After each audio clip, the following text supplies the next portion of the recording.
Pagdayo nga natin dito sa Kapusod para tayo nag-time travel. Kaya kwentuhan ko muna kayo ng buhay probinsya rin at yung mga natuklasang bagay na lumang bagay na may kwento. Ay! Ba? Yan, pare ka. Papakita ko sa'yo ang ganda na re. Oh. Ang mga shower room din eh. Lugar mong bato-bato ano. Oh. Na secret eh. Tutur kita doon sa taas. Kaganda rin sa taas, tamo. Ganyan pala itsura ng shower room dati. Parang sinasabing native. Oh.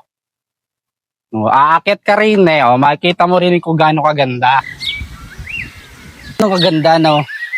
Tama, tapos makikita mo yung ganda ng lugar. Oh. Diyan na simple pamumuhay lamang din sa probinsya. Pag wala nga kuryente din sa amin sa Batangas, di tayo nagbabakasyon muna sa ibang lugar, ano? Doon muna sa mga payapa at mga tahimik na lugar, kagaya nito. Napakaganda. Yan.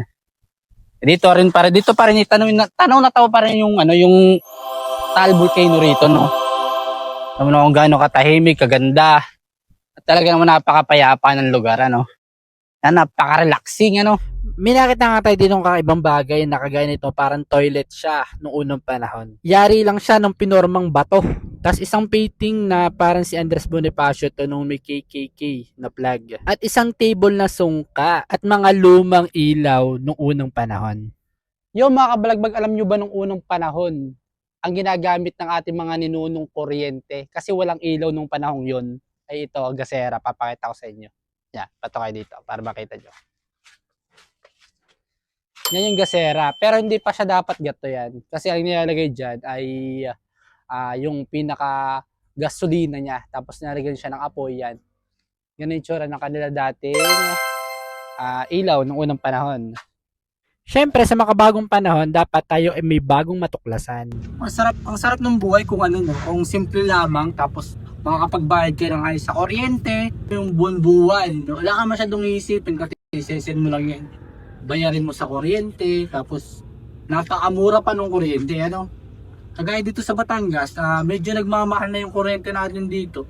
Pero sa pinuntahan namin sa Iloilo, talaga namang napakamura ng kuryente. At talaga namang napakaganda ng kanilang serbisyo ron. Dito sa Batangas, isa sa pinagmamalaki ang kape. So, dito kasi yung kape ay isa sa pinakamasarap kasi ang kapeng barako sa Batangas ay talagang purong-puro. Kasi inom ka ng masarap na kape dito sa Batangas, talaga lamang the best the best. At yun mga kabalagbag ang kwento ng ating buhay probinsya.